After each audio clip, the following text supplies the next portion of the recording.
All right, guys, welcome to Lesson 7 of the Power Score Logical Reasoning course. Today we're going to talk about method of reasoning questions, and method of reasoning questions fit within that same general category as must be true and main point questions. The reason those are all grouped together is because for these types of questions, you're expected to accept the stimulus as true and then determine which of the answer choices follows from that stimulus. The key thing to understand in method of reasoning questions is that this type of question gives you a sort of a cross-section or a bird's eye view of how the test makers actually think about their own arguments. The language that they use in the answer choices corresponds to their descriptions of what the arguments ought to do and say. And what that means for you is that when you're doing method of reasoning questions, it's not only worthwhile to look at the correct answer, but also try and understand the incorrect answers. And we've spoken before many times about how important the incorrect answers are. In this case, that's doubly true because the incorrect answers here are not just thrown in to point out common misconceptions, but they're also descriptions of other arguments that the LSAT might use on different questions. And if you understand how they're categorized or described in this case, it may be easier to spot them the next time you see them. One of the things that I use on method of reasoning questions frequently is I try to replace the pronoun language used in each answer choice with elements from the stimulus. And this is actually not for every answer choice. I only do this for the contenders. If there's only one contender, I probably won't bother, but it is a good practice to understand what you're doing. So the correct answer will use more abstract terms to describe what takes place in the stimulus.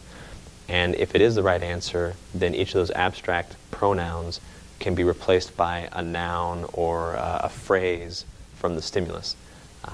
And there's a perfect or a very high correspondence between the things described in the answer choice and elements from the stimulus.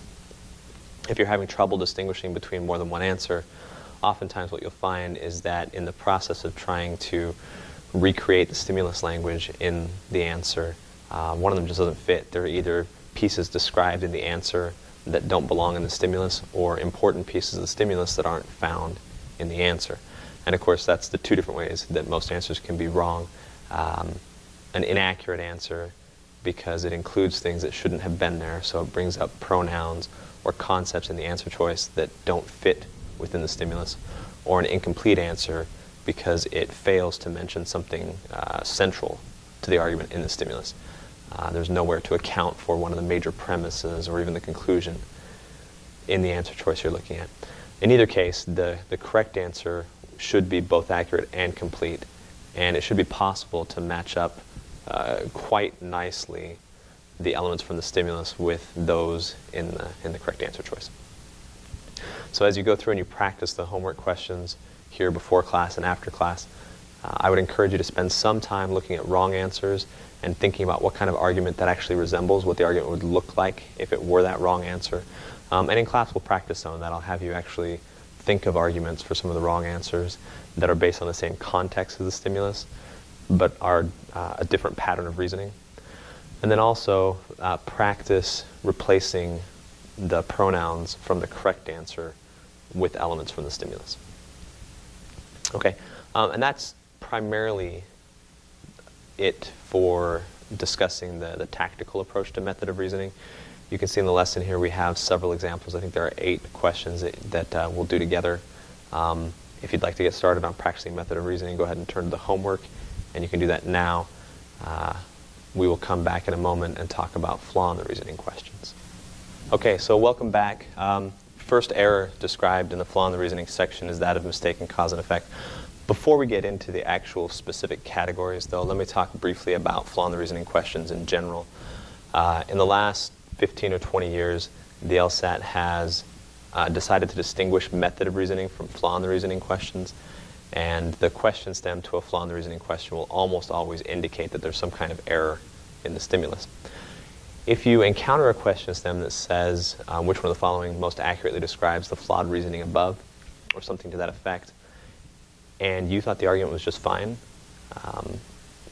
stop right there. Do not pass go. Do not click $200.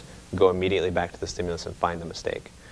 On flaw in the reasoning questions, the only thing that matters is what was done incorrectly. As you go through the whole test and as you learn to read the stimulus aggressively, you'll tend to pick up on the flaws as you see them and immediately begin to narrow down what kinds of questions you could be asked. If there's a flaw present, then you're most likely going to do one of three things. Either fix the flaw in a strengthened question, exploit the flaw in a weakened question, or describe the flaw in a flaw question. There are a couple of other types of arguments that contain flaws and exist on the LSAT, parallel reasoning questions, for example. But those three approaches are probably the most common and are things that you should be prepared for whenever you encounter some kind of easily identifiable flaw on a stimulus. So the first type of flaw that we cover together is mistaken cause and effect. Because cause and effect on the LSAT is always flawed, there are many different ways that mistaken cause and effect can be manifested.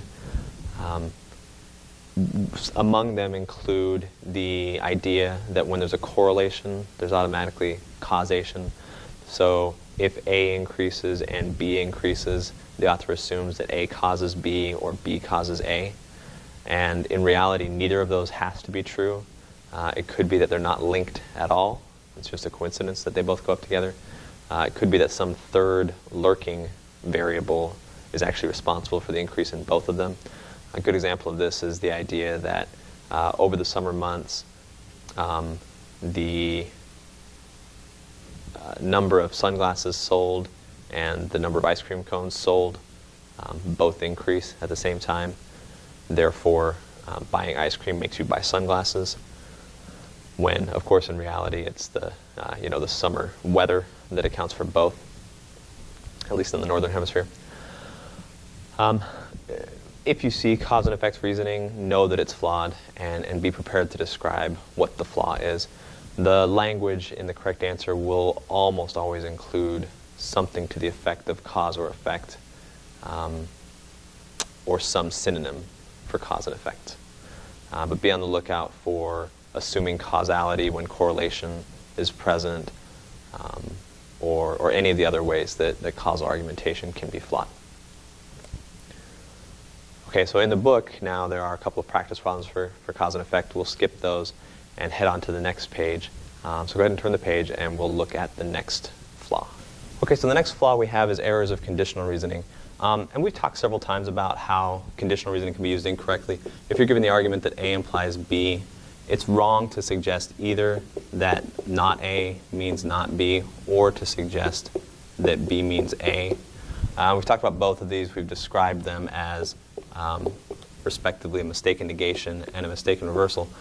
One thing that I may not have emphasized previously but want to clarify right now is that in actual fact these are the same mistake.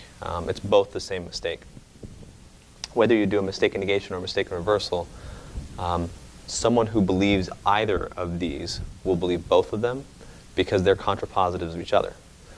You cannot have a mistaken negation without assuming a mistaken reversal, nor a mistaken reversal without assuming a mistaken negation.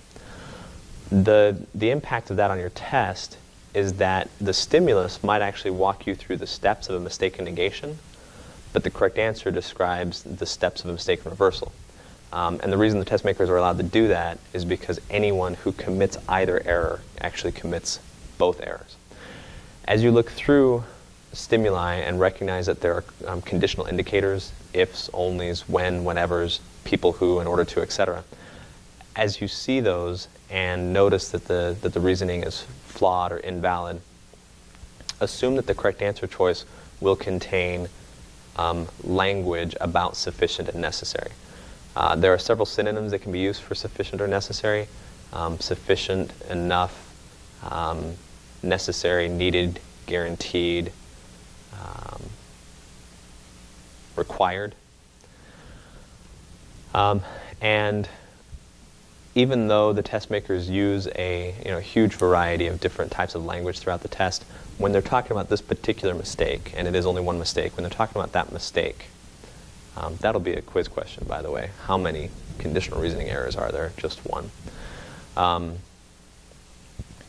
When they're talking about this mistake, they're limited in the types of different words they can use in order to actually describe how it's been done incorrectly.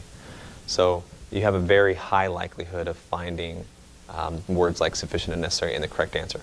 I don't believe those words are either sufficient for you to pick the answer or necessary for it to be the correct answer, but there's an extremely high correlation between the presence of those words and the rightness of the answer choice. Of course, the correlation is not causal, but you already knew that. Okay, let's go ahead and take a look at the next error type now. Okay, so the next one is circular reasoning. Circular reasoning is confusing, really by design. In circular reasoning, the premises are assumed to be correct in establishing the conclusion, and also vice versa. The conclusion is assumed to be correct in interpreting the premises. And the key thing that's done incorrectly here, premises should inform conclusions. It should never be the case that what you want to find, what you think the result should be, informs the premises. Anytime that the conclusion you're hoping to find affects how you use the premises, you have a circular argument. And the language will talk about assuming what it seeks to establish is a common phrase. You assume the conclusion in advance of the premises. If you assume the conclusion first, then your use of the premises will be biased and invalid. A lot of the examples used to describe circular reasoning are really just definitions. And it's hard to actually make a circular argument that's not strictly a definition. Definitions are easy. I must not be lying because I'm telling the truth. That's a circular argument, but it's based strictly on a definition. Another one is your actions must be criminal because otherwise they wouldn't be against the law. Again, against the law and criminal being the definitions. And if your premises and conclusions are synonymous with each other, they're just definitions, then you have a circular argument. But the test makers are more savvy about their use of circular arguments, and they tend not to rely just on definitions. Their arguments are more complicated and often involve improper use of conditional reasoning here. So sometimes you'll see an author use a contrapositive as evidence for a relationship.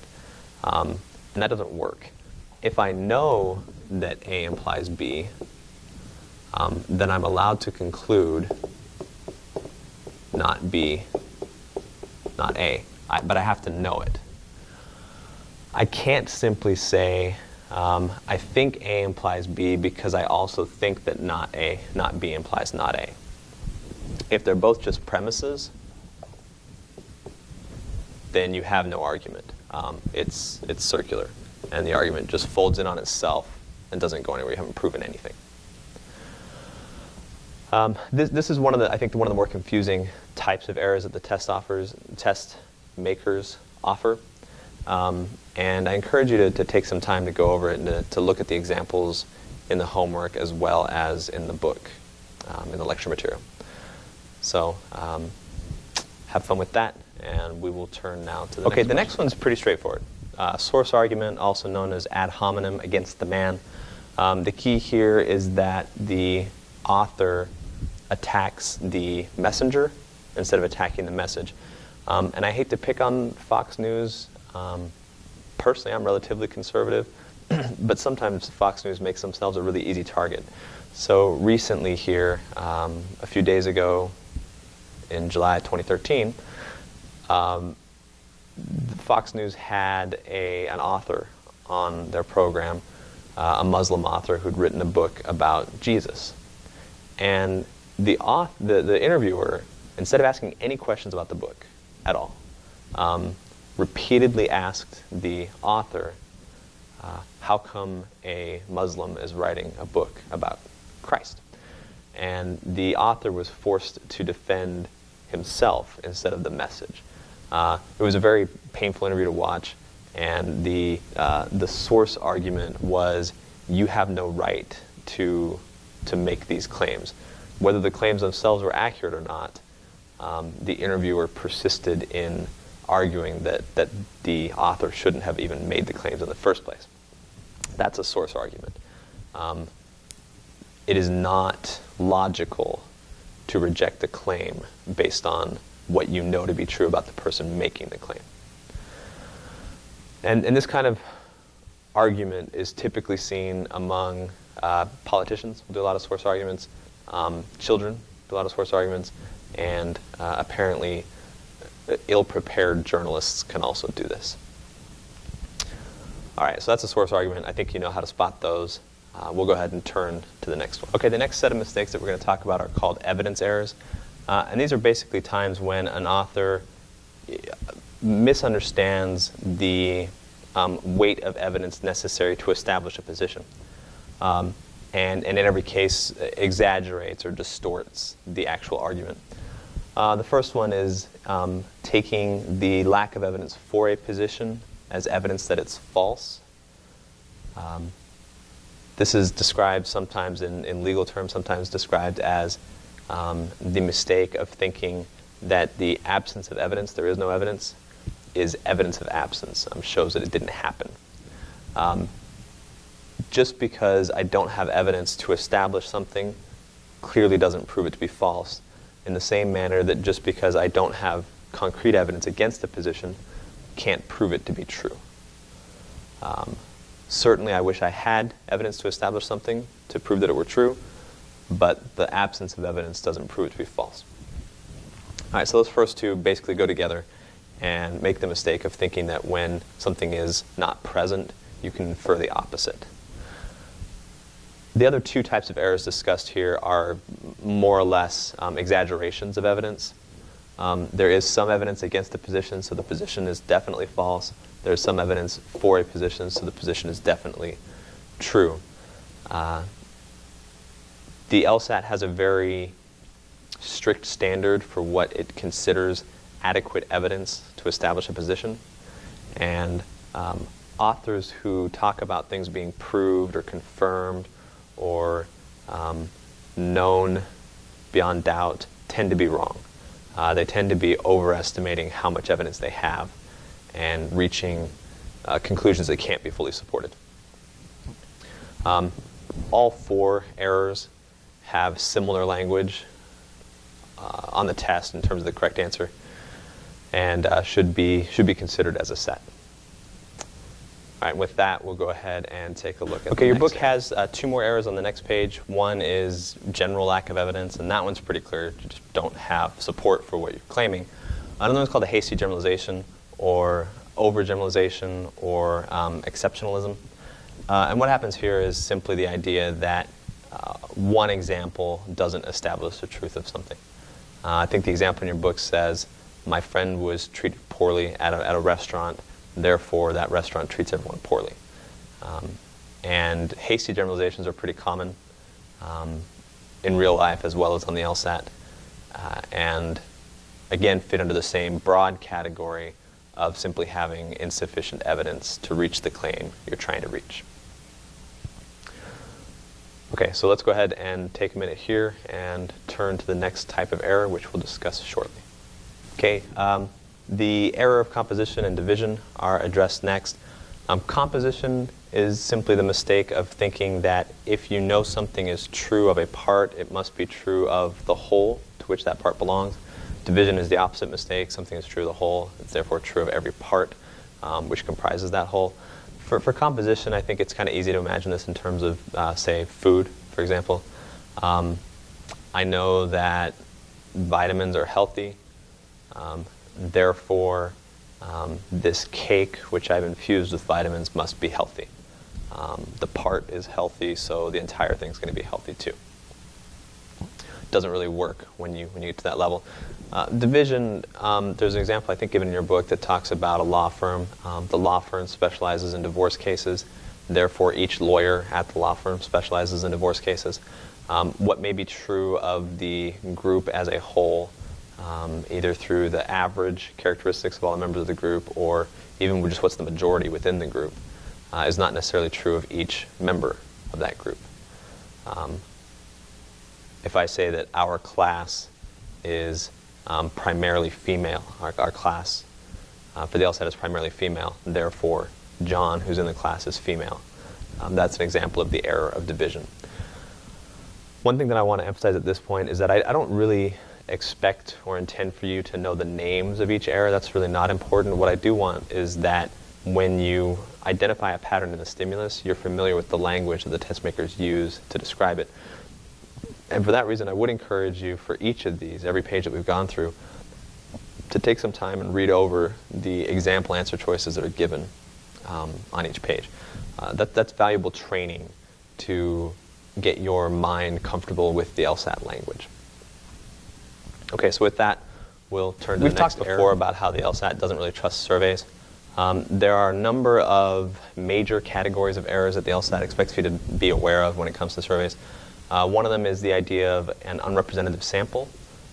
That is, the people included in the survey don't necessarily have the same characteristics as the group of people that you intend to make claims about.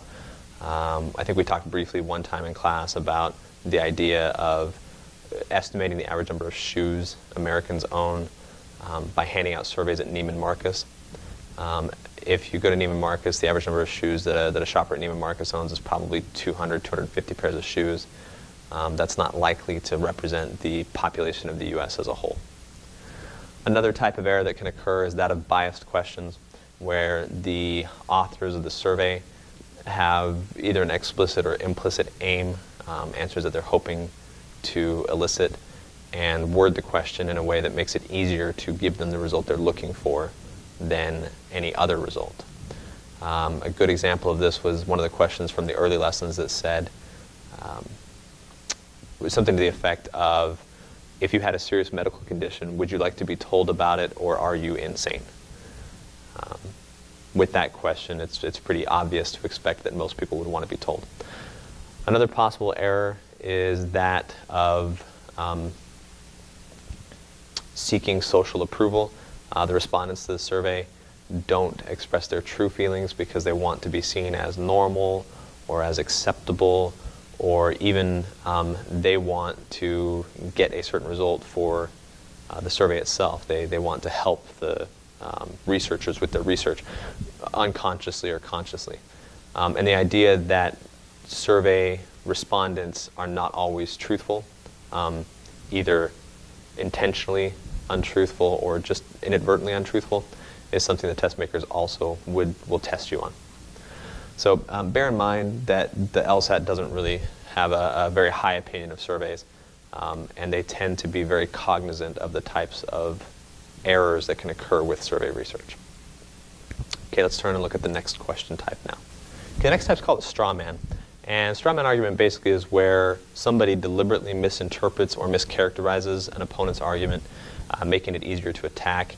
You don't attack the real human being that you're arguing with. Instead, you create a straw man and then beat the straw man to pieces.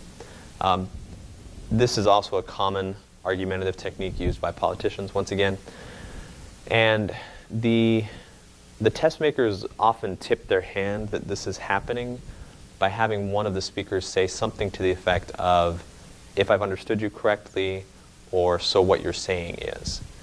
And in those cases, when an author says, "if I've understood you correctly," absolutely guaranteed that they haven't understood correctly.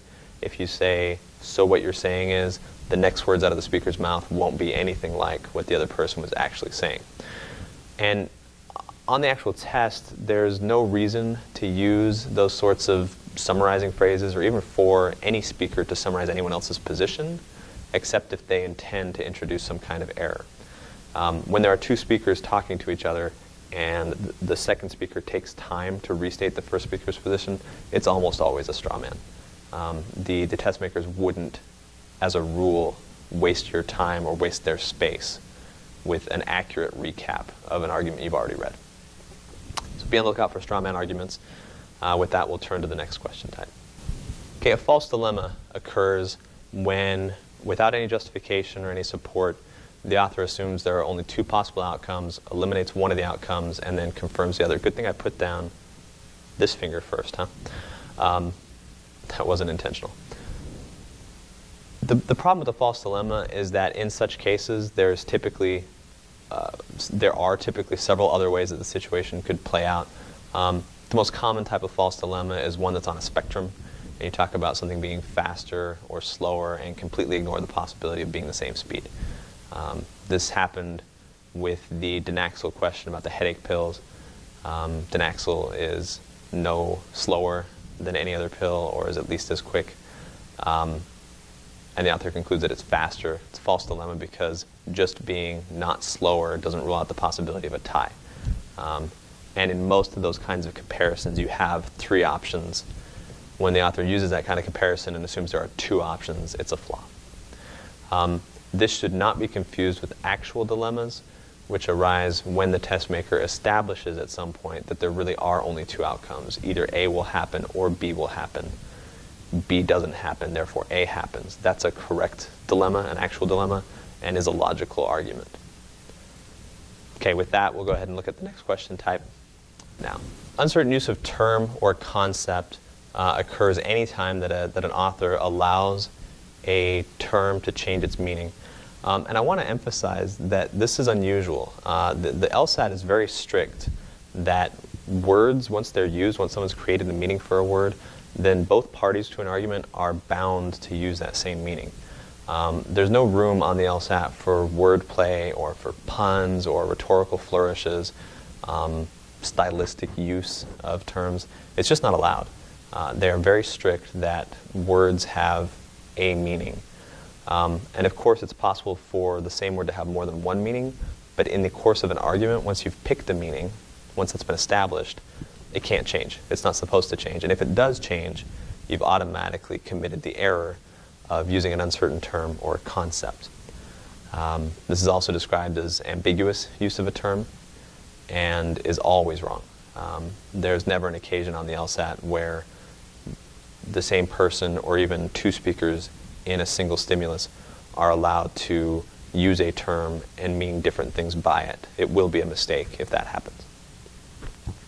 Incidentally, this particular category is one of the ones that the test makers frequently rely upon when they're writing incorrect answers, because it's very easy to just use this as a catch-all for a wrong answer and say the uncertain use of term or concept is the flaw, without them having to specify what term they think actually was used incorrectly. Be aware that this answer shows up considerably more often as a wrong answer than as a right answer. All right, let's go ahead and take a look and see if there are any flaws left for us to discuss. Okay, the next type is called internal contradiction.